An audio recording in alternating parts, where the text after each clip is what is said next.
Today we are discussing about types of unemployment. నిరుద్యోగిత రకాలు. ఈరోజు మనము నిరుద్యోగిత రకాల గురించి తెలుసుకుంటాం. ముందు క్లాస్లో అన్ఎంప్లాయ్మెంట్ యొక్క కాన్సెప్ట్ గురించి తెలుసుకున్నాం. అన్ఎంప్లాయ్మెంట్ యొక్క కాన్సెప్ట్, నిరుద్యోగ భావన. ఇప్పుడు what is employment, what are the types of employment in Indian economy, దాన్ని తెలుసుకుంటాం. ఎక్కువగా ఈ యొక్క టాపిక్ వచ్చి సీనియర్ ఇంటర్లో మోస్ట్ ఇంపార్టెంట్ టాపిక్గా చెప్పచ్చు.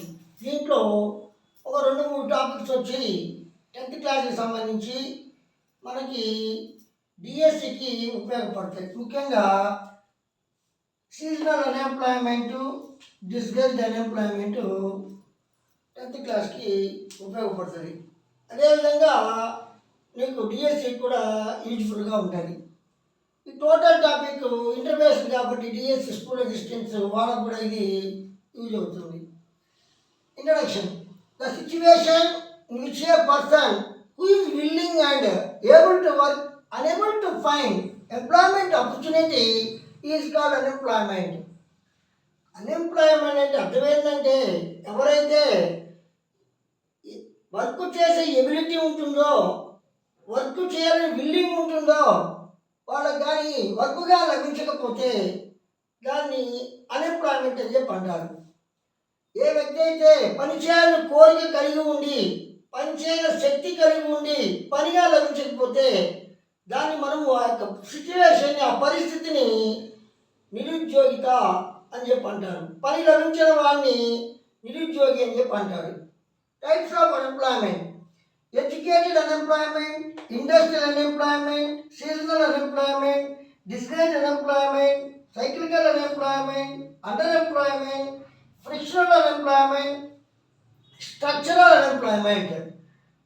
అంటే నిరుద్యోగిత రకాలు: విద్యావంతుల్లో నిరుద్యోగిత, పారిశ్రామిక నిరుద్యోగిత, ఋతు సంబంధిత నిరుద్యోగిత, ప్రచ్ఛన్న నిరుద్యోగిత, చక్రీయ నిరుద్యోగిత, అల్ప ఉద్యోగిత, సంగృష్ట నిరుద్యోగిత, వ్యవస్థాపూర్వక నిరుద్యోగిత.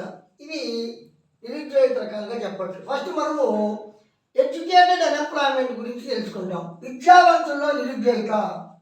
The defective education system with is theoretical base, lack of technical qualification, etc. causes of educational unemployment. మన ఎడ్యుకేషన్ సిస్టంలో కొన్ని డిఫెక్ట్స్ ఉన్నాయి. ఆ ఎడ్యుకేషన్ సిస్టమ్ అంతా కూడా థియరిటికల్ బేస్గా ఉంటుంది కాబట్టి టెక్నికల్ క్వాలిఫికేషన్స్ అనేవి ఉండవు. దీనివల్ల అన్ఎంప్లాయ్మెంట్ ఏర్పడుతుంది. ఫర్ ఎగ్జాంపుల్, మన యొక్క విద్యా విధానంలో కొన్ని లోపాలు ఉన్నాయి. అంటే మన యొక్క చదువులంతా కూడా సిద్ధాంతపరంగా థియరిటికల్ బేస్లో ఉంటాయి. అంటే చదవడం, రాయడం, మీనింగ్ అర్థం చేసుకోకుండా బైగాట్ చేస్తా ఉన్నట్టు ఎగ్జామ్స్ రాస్తారు. థింకింగ్ కెపాసిటీ అనేది ఉండదు. అది కాకుండా టెక్నికల్ నాలెడ్జ్ ఉండదు. చదివామా అంతేగాని సాంకేతిక పరిజ్ఞానం అనేది ఉండదు. అంటే మెకానికల్ కానీ ఎలక్ట్రికల్ కానీ అట్లా ఉండదు. కేవలము మన యొక్క సబ్జెక్ట్స్ అంతా ఎలా ఉంటుంది, జనరల్గా ఉంటాయి. అటువంటి వల్ల థియరిటికల్ బేస్ ఉన్న వల్ల చదువుకున్న వాళ్ళందరికీ కూడా ఉద్యోగాలు అనేవి రావు.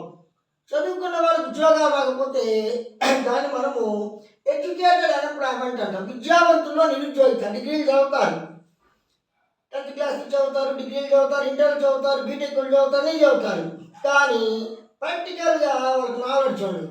ఇక్కడ 1,00,000 మంది చదివితే 10,000 మంది కూడా ఉద్యోగాలు రావు. కానీ చదువు తగ్గట్టుగా వాళ్ళకి థియరిటికల్ బేస్ మీద చదువుతున్నారు కానీ డిగ్రీ కంప్లీట్ చేస్తున్నారు కానీ టెక్నికల్గా వాళ్ళు డెవలప్ కావడం.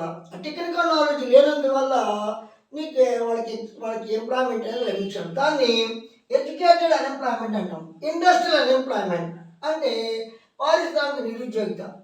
Population in urban areas has grown faster than the rural areas because of migration of the large people from village to cities. The industrial growth in India since early 1990s has been jobless. As a result, industrial unemployment happened. పాపులేషన్లో ఎక్కువ మంది ఎప్పుడైతే industries urban ఏరియాస్లో develop అవుతూ ఉంటాయో ఎక్కువ మంది people rural areas నుంచి urban ఏరియాస్కి migrate అవుతారు. అంటే రూరల్ ఏరియాస్లో ఉండే ప్రజలంతా కూడా ఏదో ఒక పని మీద పట్టణాలకు వస్తే ఏదో ఒక జాబ్ లభిస్తుందని చెప్పి వాళ్ళు ఈ యొక్క అర్బన్ ఏరియాస్కి వస్తారు. అర్బన్ ఏరియాలో పాపులేషన్ పెరిగిపోతుంది, కానీ పెరుగుతున్న వాళ్ళకి ఉద్యోగాలు అనేవి లభించవు. ఎంప్లాయ్మెంట్ లేనందువల్ల అక్కడ ఇండస్ట్రీస్లో పని లేనందువల్ల వాళ్ళు ఖాళీగా ఉంటారు. కాబట్టి కొన్ని రోజులు పని వాళ్ళ పని ఉండదు. కాబట్టి దీన్ని ఇండస్ట్రియల్ అన్ఎంప్లాయ్మెంట్ అని చెప్పి అంటారు అనమాట. అంటే ఇండస్ట్రీస్ ఎక్కువగా కూడా అర్బన్ ఏరియాస్లో ఉంటాయి. అర్బన్ ఏరియాస్లో ఉండే ఇండస్ట్రీ తగ్గట్టుగా నీకు ఎక్కువ మంది ఉండేటప్పటికీ వాళ్ళకంతా కూడా పని లభించారు. కాబట్టి అది కాకుండా రూరల్ ఏరియాస్లో ఉండేవాళ్ళు చదువుకునే వాళ్ళు పెద్ద ఎక్కువగా చదువుకోరు, తక్కువ మంది చదువుకో ఉంటారు. ఆ టెక్నికల్ నాలెడ్జ్ వాళ్ళకు ఉండదు. దానివల్ల లేబర్స్గా వర్క్ చేయాల్సిందే కానీ టెక్నికల్ నాలెడ్జ్ లేనివల్ల వాళ్ళకి జాబ్స్ అనేవి లభించవు. దాన్ని మనము ఇండస్ట్రియల్ అన్ఎంప్లాయ్మెంట్ అంటాం. ఇంకా seasonal unemployment. Generally seasonal unemployment is found in agriculture sector because agriculture is the predominance in the developing countries. Agriculture provides employment for only 6 to 8 months during the period of sowing and harvesting. Remaining period, agricultural laborers unemployed. It is called seasonal unemployment. Seasonal unemployment అంటే వర్కర్స్కి కొన్ని సీజన్లోనే పని ఉంటుంది, corona నెలలో పని ఉండదు. సీజన్లో పని ఉండి మిగతా సీజన్లో పని లేకపోతే దాన్ని సీజనల్ అన్ఎంప్లాయ్మెంట్ అంటారు. ఋతు సంబంధిత నిరుద్యోగిత. అంటే అగ్రికల్చర్ సెక్టార్లో ఈ యొక్క సీజనల్ అన్ఎంప్లాయ్మెంట్ కనపడుద్ది. అగ్రికల్చర్ సెక్టార్లో ఆ యొక్క సోయింగ్ హార్వెస్టింగ్ టైంలో మాత్రమే లేబర్స్కి వర్క్ లభిస్తాయి, మిగతా కాలంలో ఖాళీగా ఉంటారు. ఆ విధంగా ఉండే దాన్ని సీజనల్ అన్ఎంప్లాయ్మెంట్ అంటారు. అంటే ఋతువుల్లోనే పని ఉండి మిగతా కాలంలో పని ఉండదు. వర్షాకాలంలో వాళ్ళకి వర్షాకాలం చలికాలంలో ఆ విత్తనాలు నాటేటప్పుడు పంట కోసేటప్పుడు మాత్రమే ఆ యొక్క వర్గాలకి పని ఉంటుంది, మిగతా కాలంలో ఖాళీగా ఉంటారు వాళ్ళు. కాబట్టి ఋతువుల్లోనే పని ఉండి మిగతా కాలంలో పని లభించినందువల్ల దీన్ని ఋతు సంబంధిత నిరుద్యోగిత అని చెప్పి అంటారు. నెక్స్ట్ డిస్కరేజ్డ్ అన్ఎంప్లాయ్మెంట్, ప్రచ్ఛన్న నిరుద్యోగిత అంటే ఇది కూడా ఈ యొక్క seasonal unemployment, discouraged unemployment, unemployment మూడు కూడా 10th క్లాస్ సంబంధించిన నీకు డిఫరెన్షియల్ సెక్టార్స్ ఇండియన్ ఎకానమీలో వస్తాయన్నమాట. డిఎస్సికి ఉపయోగపడుతుంది, 10th ఉపయోగపడుతుంది. Disguised unemployment. When more people are engaged in a job than actually required an account of alternative occupation, it is called disguised unemployment. The marginal productivity of the disguised unemployment level is zero. It occurs generally in developing countries. Disguised unemployment అంటే ఎక్కువగా developing కంట్రీస్లో agriculture సెక్టర్లో కనపడుతుంది. అవసరం కంటే ఎక్కువ మంది labours పనిచేస్తూ ఉంటే దాన్ని డిస్గైజ్డ్ అన్ఎంప్లాయ్మెంట్ అంటారు.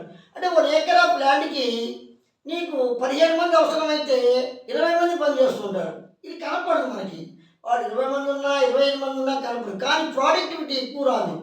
ఆ ప్రోడక్టివిటీ అడిషనల్గా లేబర్ ఉన్నారు కాబట్టి అడిషనల్గా ప్రోడక్టివిటీ పెరగదు. వాళ్ళ మార్జినల్ ప్రోడక్టివిటీ జీరో.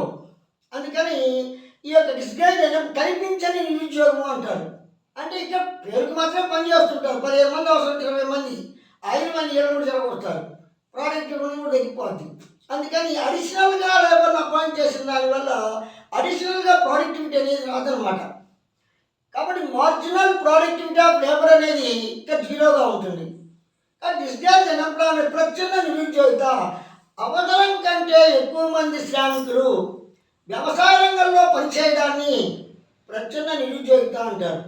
అంటే 1 ఎకరాకి 10 మంది లేబర్స్ అవసరంతో 15 మంది పనిచేస్తుంటారు. అడిషనల్గా పనిచేసే వాళ్ళ వల్ల ఎక్కువ ఉత్పత్తి రాదు. అందువల్ల ఉపాంత ఉత్పాదక శూన్యంగా చెప్పచ్చు. వీటికి ఇంపార్టెంట్, కాంపిటీషన్ ఎగ్జామ్స్కి ఇంపార్టెంట్, మళ్ళీ మనకి డిఎస్సికి అంతా కూడా important. Marginal product zero. Developing కంట్రీస్లో ఎక్కువగా ఇది కనపడుతూ ఉంటుంది. అభివృద్ధి చెందుతున్న దేశాల్లో, వెనుకబడిన దేశాల్లో ఇది కనపడుతుంటుంది. జాబులు రావు కాబట్టి అందరూ ఏదో భూములు రాళ్ళు ఎత్తారు, అలాగే పక్కన హెల్ప్ చేస్తూ ఉంటారు. అదనమాట. Next cyclical unemployment. If unemployment occurs as a result of trade cycle, it is called cyclical unemployment. This is generally happened in developed countries. Cyclical unemployment, చక్రీయ నిరుద్యోగిత అంటారు. ట్రేడ్ సైకిల్స్ వల్ల అన్ఎంప్లాయ్మెంట్ ఏర్పడితే దాన్ని మనము సైక్లికల్ అన్ఎంప్లాయ్మెంట్ అంటాం. Trade cycle prosperity, depression ఒకదాని తర్వాత ఒకటి వస్తుంది. ఎక్కువగా డెవలప్డ్ కంట్రీస్లో ఎక్కువగా కనబడుతుంది. ప్రాస్పరిటీ బిజినెస్ బాగా జరగడం, డిప్రెషన్ అంటే బాగా డల్ అయిపోవడం. ఇప్పుడు యూరోప్ కంట్రీస్లో, అమెరికా, యూరోప్ కంట్రీస్లో యుద్ధం చేసుకుంటూ ఉంటారు. వాళ్ళు యుద్ధాలకు ఎక్కువగా ఖర్చు పెడతారు. అప్పుడే పనులు ఉండవు, ఇండస్ట్రీస్ ఎక్కువగా రన్ చేయడం, ఎలక్ట్రిసిటీ కొరత ఏర్పడింది, డబ్బులు కొరత ఏర్పడింది. అప్పుడేమవుతుంది, ఈ డెవలప్డ్ కంట్రీస్లో ప్రొడక్షన్ తగ్గిపోతూ ఉంటుంది, డిప్రెషన్ ఏర్పడింది. ఎప్పుడు కూడా ఇది ఉండదు. ఈ ట్రేడ్ సైకిల్ అనేది 5-6 ఏళ్ళ వరకు, 5-6 ఏళ్ళకి ఏర్పడింది. ఈ 5-6 ఏళ్ళ మధ్యలో అప్ అండ్ డౌన్స్ వస్తూ ఉంటాయి. కాబట్టి ఆ యొక్క ఎప్పుడైతే ఇండస్ట్రీస్ మూసేస్తారో అప్పుడు వర్కర్లు పనులు లభించదు. ఆ తర్వాత మళ్ళీ కొంతకాలం తర్వాత మళ్ళీ అందరికీ లభిస్తుంది. ఇది సైక్లికల్ అన్ఎంప్లాయ్మెంట్ అంటారు. వ్యాపార చక్రాలు వల్ల ఏర్పడిన నిరుద్యోగితని చక్రీయ నిరుద్యోగిత అంటారు.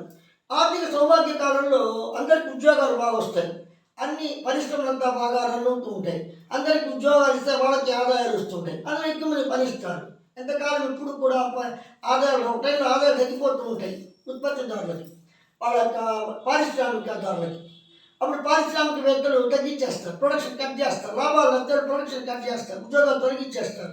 ఇప్పుడు సాఫ్ట్వేర్ పరిస్థితి, అమెరికాలో సాఫ్ట్వేర్కి యుద్ధాల వల్ల ఎక్కువగా గ్రోత్ తగ్గిపోతుంటే వాళ్ళకి లాభాలు రావాలి కాబట్టి ఈ సాఫ్ట్వేర్ జాబ్స్ తీసేస్తూ ఉంటారు, ఖర్చులు తగ్గించుకుంటూ ఉంటారు. వాళ్ళు గూగుల్ కానీ లేకపోతే అమెజాన్ కానీ వాళ్ళంతా కూడా సాఫ్ట్వేర్ కంపెనీస్ అమెరికాలో వాళ్ళని తగ్గిస్తే అప్పుడు ఏమవుతుంది, నీకు అన్ఎంప్లాయ్మెంట్ ఏర్పడుతుంది. మళ్ళీ కొంతకాలం తర్వాత మళ్ళీ ఉద్యోగాలు వస్తాయి వాళ్ళకి. అట్లా సైక్లికల్ నేచర్ వల్ల అన్ఎంప్లాయ్మెంట్ ఏర్పడుతుంది. కాబట్టి దీన్ని సైక్లికల్ అన్ఎంప్లాయ్మెంట్ అంటారు. Under employment, the worker who are highly skilled but working in a low paying job is called under employment. For example, an engineering graduate or degree student working as a pizza delivery boys. ఈ యొక్క under employment అంటే వాడు చదువుకు తగ్గట్టు ఉద్యోగం రాదనమాట. Worker ఏమో బాగా తెలియగలవాడు, ఆయన బాగా పీజీ చేస్తుంటాడు, ఎంఏ చేస్తుంటాడు, ఎంకామ్ చేస్తుంటాడు, బీటెక్ ఎంటెక్ చేస్తుంటాడు, అన్ని డిగ్రీలు చేస్తుంటాడు. కానీ అతను చేసిన డిగ్రీలు తగ్గట్టుగా జాబులు. ఇప్పుడు ఈ యొక్క ఇంజనీరింగ్ చేసేవాడు ఎక్కడ చిన్న ట్యూషన్లు చెప్తూ ఉంటాడు. లేకపోతే ట్యూటోరియల్ జాబ్ వచ్చేదాకా డిగ్రీ కంప్లీట్ అయిన తర్వాత, పీజీ కంప్లీట్ అయిన తర్వాత బీటెక్ జాబ్ వచ్చేంత వరకు చిన్న జాబ్ చేస్తుంటారు, డెలివరీ బాయ్స్గా పనిచేస్తుంటారు. అమెజాన్లో కానీ, ఫ్లిప్కార్ట్లో కానీ, జొమాటోలో కానీ వీటిలో పనిచేస్తుంటారు, పార్ట్ టైం జాబ్స్. వాళ్ళ జాబ్ వచ్చిన తర్వాత వాళ్ళు అట్లా పార్ట్ టైం జాబ్ స్కిల్ తగ్గట్టుగా వాడు పనిచేయరు, ఏదో పనులు ఇచ్చాలి, ఇంటికి మనం ఏదో ఒకటి ఇవ్వాలి అనే ఉద్దేశంతో చేస్తూ ఉంటాడు. దాన్ని మనము అండర్ ఎంప్లాయ్మెంట్ అంటాం. అంటే వాళ్ళు తగ్గట్టుగా, సామర్థ్యానికి తగ్గట్టుగా ఉద్యోగం రాలేదు, అండర్ ఎంప్లాయ్మెంట్ అని చెప్పి అంటారు అనమాట. ఫ్రిక్షనల్ అన్ఎంప్లాయ్మెంట్, సంకృష్ట నిరుద్యోగిత అంటారు. Where some worker transfer from one occupation to another, it is called frictional unemployment. It arises due to the imperfections of labor market.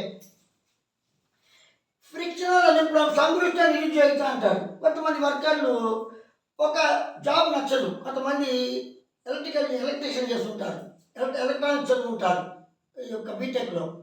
వాళ్ళకి బిజినెస్ సంబంధించిన జాబ్ వస్తుంది. వాడు నేర్చుకుంటేమో ఎలక్ట్రానిక్స్, ఇచ్చిందేమో అకౌంట్ సంబంధించిన లెక్కలు, బిజినెస్ సంబంధించిన జాబ్ అనమాట. వాళ్ళు సాటిస్ఫాక్షన్గా పనిచేయరు, కొంతకాలం అయితే తాపేస్తారు. వాళ్ళ తగ్గట్టుగా ఎలక్ట్రికల్ సంబంధించి ఏరోస్పేస్, ఎలక్ట్రానిక్ ఇండస్ట్రీస్లో వర్క్ లభించేదాకా కొంతకాలం ఆగుతారు వాళ్ళు. అలా 3-4 నెలలు ఆగి వాళ్ళు జాబ్ వచ్చేదాకా వాళ్ళు పోరు.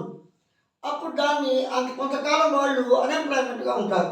దాన్ని ఫ్రిక్షనల్ అన్ఎంప్లాయ్మెంట్ అంటారు. ఇది ఎందుకంటే లేబర్ మార్కెట్లో ఇప్పుడు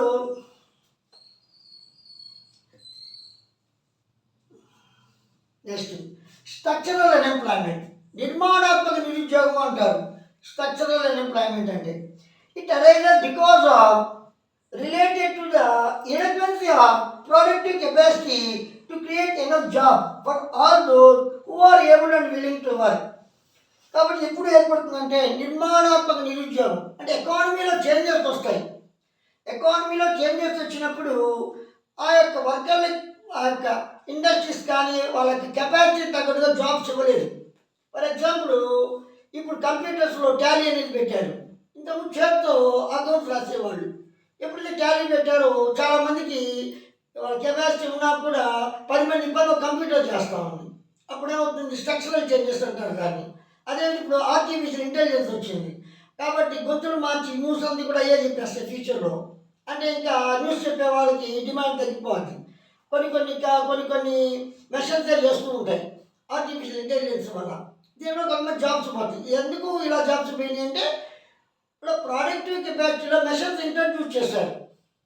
దానివల్ల వీళ్ళకి మాన్యువల్గా వర్క్ అనేది డెవలప్డ్ కంట్రీస్లో పీపుల్ తక్కువ, వాళ్ళకి ఆర్టిఫిషియల్ ఇంటెలిజెన్స్ యూజ్ అవుతుంది, వాళ్ళకి ఏం ఇబ్బంది ఏం లే.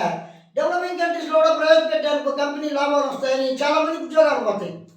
దాన్ని ఎకానమీలో చేంజెస్ వచ్చిన దానివల్ల నీకు అన్ఎంప్లాయ్మెంట్ ఏర్పడింది, స్ట్రక్చరల్ అన్ఎంప్లాయ్మెంట్ అంటారు. అదేవిధంగా నీకు కంప్యూటర్స్ వచ్చిన తర్వాత అన్ని కంప్యూటర్స్లో వర్కింగ్ అయిన తర్వాత మాన్యువల్గా వర్కింగ్ అనేది తగ్గిపోయింది. అదేవిధంగా ఇంతకుముందు నాగరికత సేద్యం చేసేవాళ్ళు.